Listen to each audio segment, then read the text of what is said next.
Emma has worked in social care and community development her whole working life.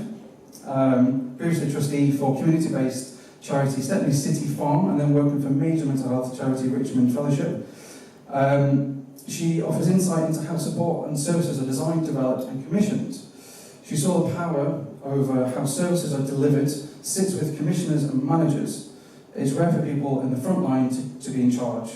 Emma is leading on setting up EcoCare Cooperative, an emerging platform cooperative based in the Calder Valley, owned by givers and receivers of care and support.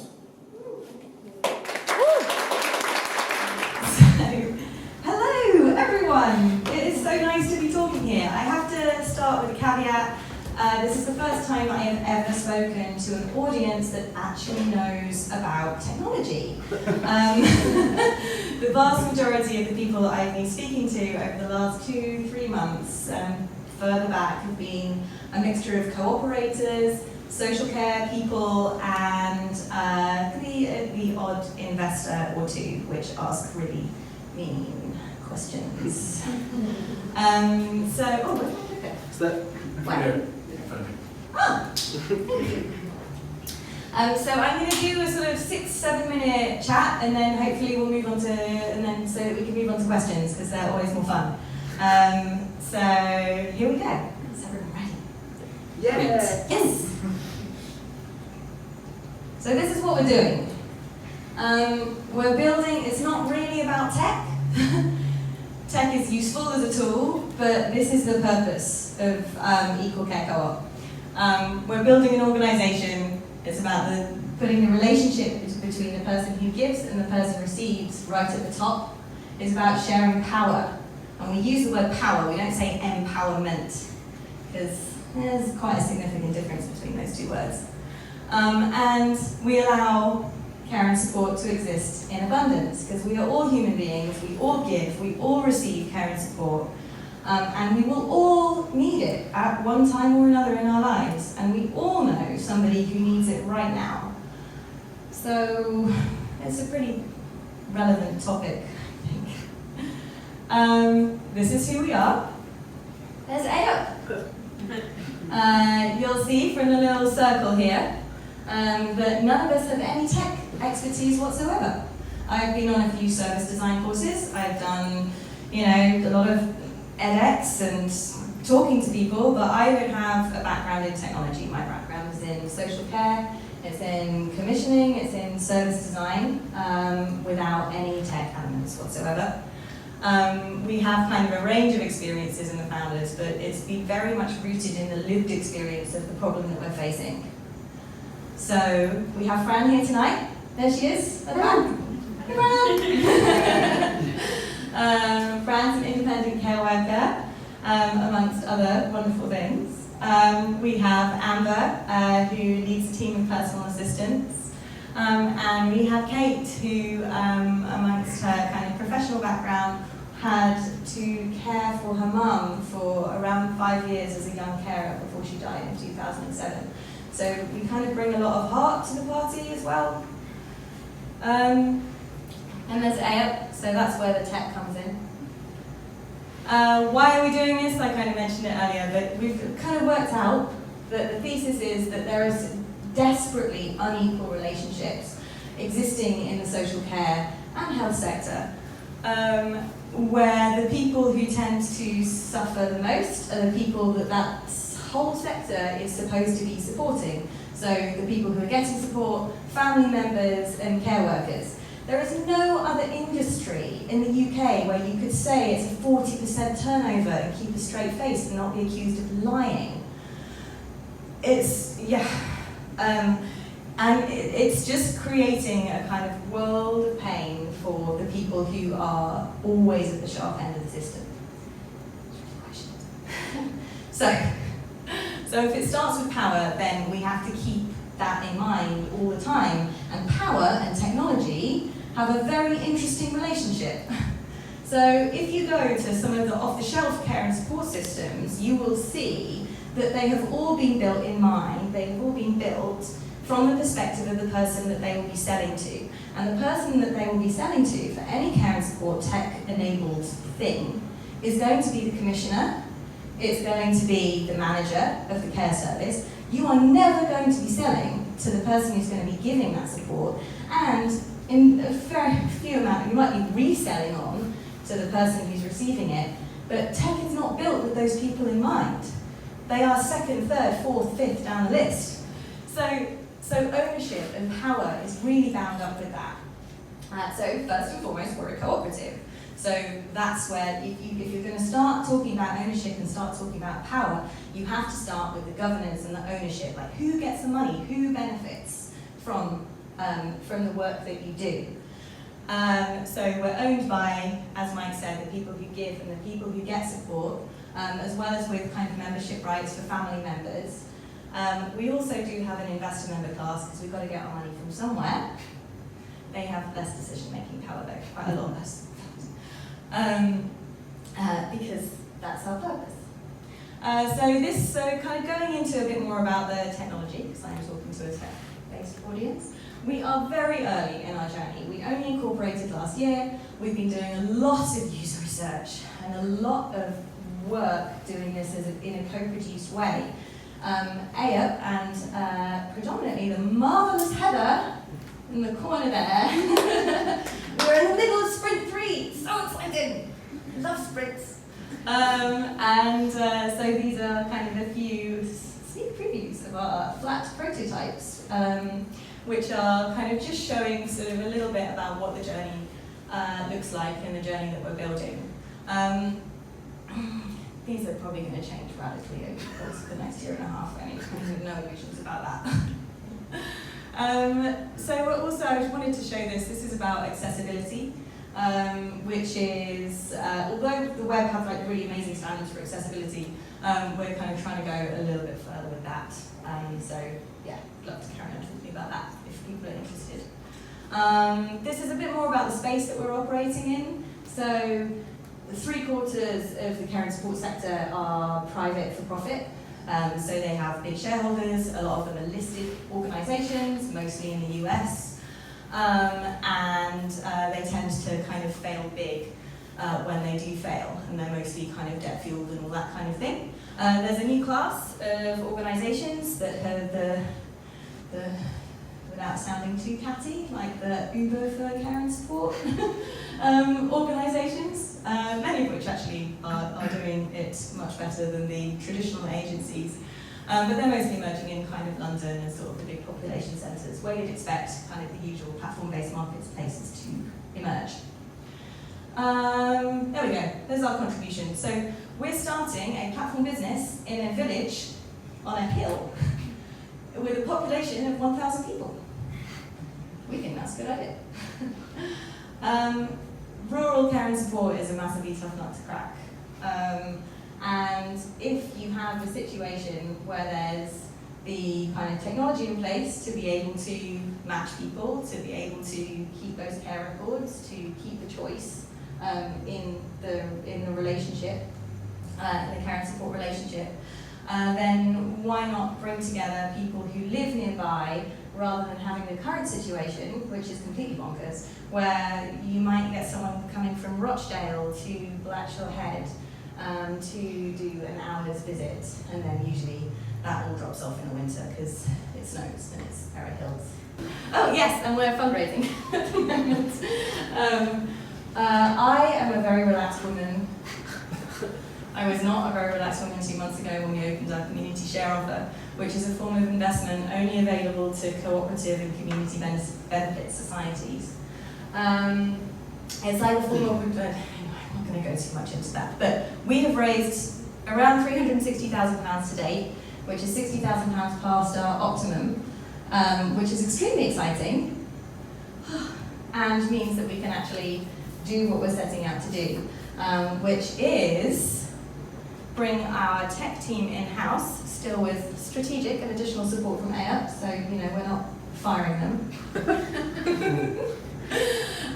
So I thought that this would be a good audience to go, hey, we're going to be recruiting soon, and we want to bring UX and front-end developers in-house to kind of help us complete our mission. We're looking for really values-based people who think cooperatives are awesome, who think that power should change, and who, I don't know, do a bit of campaigning in their spare time and just really believe in tech for good.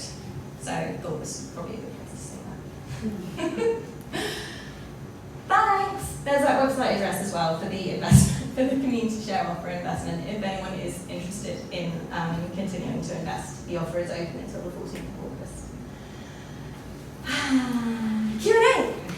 So when, if you have a cooperative, you have rules, and people who want to join the cooperative need to understand these rules and accept them. And it's, it's like terms and conditions where typically we'd scroll to the bottom and accept. It doesn't really work like that. So what Emma and Equal Care Co-op were looking at was simplifying that language with pictures, wasn't it, really? Yeah, so it was a combination of visuals, but then also embedding the way that you run the company into the governance of the platform. So like every single platform has governance rules. You know, if you break the rules in Airbnb, you get kicked off. If you are a bad taxi driver in Uber, you get kicked off. It usually results in you getting kicked off in some way, shape or form. But being able to put the journey of being a cooperative member into the way that you interact with the platform is, so that includes kind of voting tools, that includes kind of how you become a member, who supports you to participate in cooperative membership, because obviously we have supportive members who may need supporting in that. And yeah, so it's still at a very early stage. That's definitely going to be part of the job description of the UI. Yeah. Just curious. Yeah. Yeah. You mentioned that you wanted to go one step further in terms of accessibility when you designed the platform. I wanted to like what kind of things? Like extreme accessibility. but also kind of redefining accessibility in the frame of preference. So, you know, I might be able to read fine, but actually I take in information a lot faster if it's presented to me in a pictorial format or as a graphic novel or through video. So kind of being able to connect up just the normal work that kind of platforms and websites do in order to communicate with the people, with their stakeholders, with accessibility. So the thing that I showed earlier was basically our kind of early thinking around how do you input information, and if you are, say, kind of if you are deaf, or if you are, if you have kind of a if you're, visual impaired or something like that, then instead of, say, having an automated screen reader reading to you, you can have a human being reading to you. And that human being could even be the person who wrote that content. Like, it's sort of, how do you make it more human, and so that you're actually talking to people rather than necessarily having everything accessible, mediated by tech or bots or kind of fake voices or whatever. Yeah. It's definitely a field of dreams, imagination. Oh, it's just like a little comment add-on, because I'm not sure how many people here have actually tried to use screen readers or anything, but it's actually very unnatural the way that they speak, and so it is actually, it's not just about having it be a person with inclinations in their tone, but it's actually much easier to understand what's being said when it's said with a natural voice rather than a robot that makes awkward pauses, and it can be really difficult actually.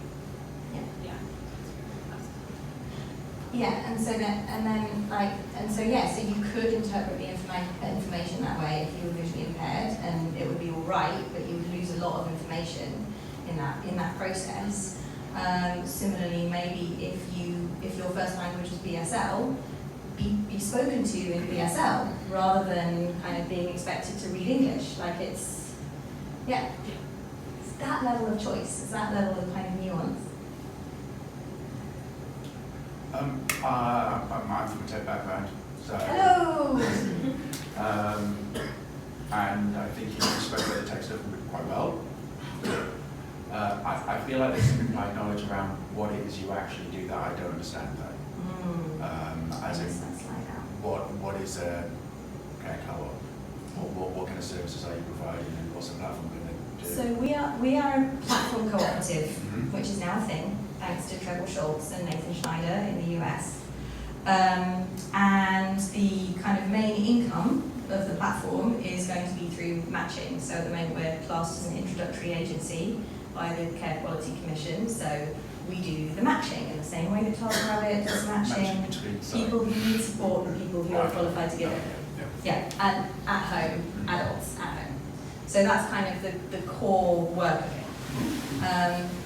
And coupled with that, kind of bringing in the role of community volunteers who can also offer support through the platform, and peer volunteers as well. So in the same way that you can be a host and a guest, you can also give and get support, rather than making it this very kind of consumer-facing sort of service that also builds in a lot of assumptions, into that.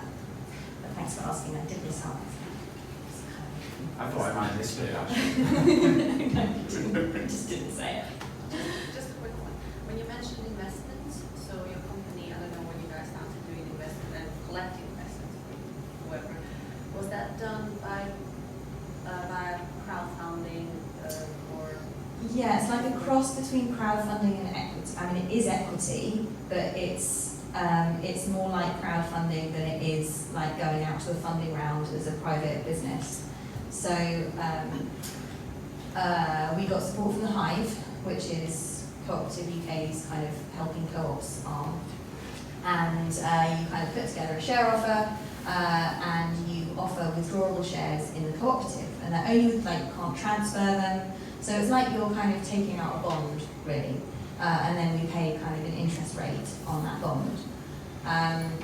Because it's still classed as equity, it gets access to the various tax relief, like the breaks that HMRC have set up government set up to try and encourage early stage investing. So it's a very weird world. So I've kind of spoken to both, like full-on cooperators, like, yes, this is great, I'm gonna invest £100, this is so cool. So it's like a low level of investment, through to high net worth individuals who are like, oh, this is interesting, and if I invest £20,000 in you, then I immediately get £10,000 back from the taxman. So it's a really broad spectrum of a proposition to be telling people. But it's an interesting investment space, and it's one that Co-ops UK and Nesta have been thinking about quite a lot in terms of how do you capitalise businesses that aren't offering equity. So we're not going out to an investor and going, yeah, we'll give you 3 to 4, 50x, like, yes, blah, blah, blah, this is our exit. Like, no, we're not going to be sold. That's the whole point. We're owned, but yeah, did you not read the introduction? So yeah, it's kind of a very different story of investment, and then this is something that co-ops have historically struggled with for years. But yeah, there's movement on it. Thank you. I think one last one. That'd be great. Thank you. Sorry, yeah, this one man behind you. One thing from a tech perspective, one of the biggest challenges that you've faced so far? Not having any developers in our faculty. Quite a big challenge.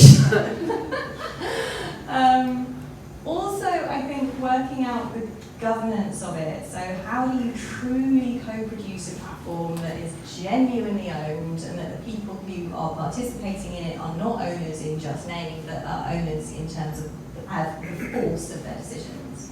So, if I can kind of, as a private firm, I can kind of set up my feature requests and my customer feedback and all of that, but it doesn't have, it has the force of an advisory.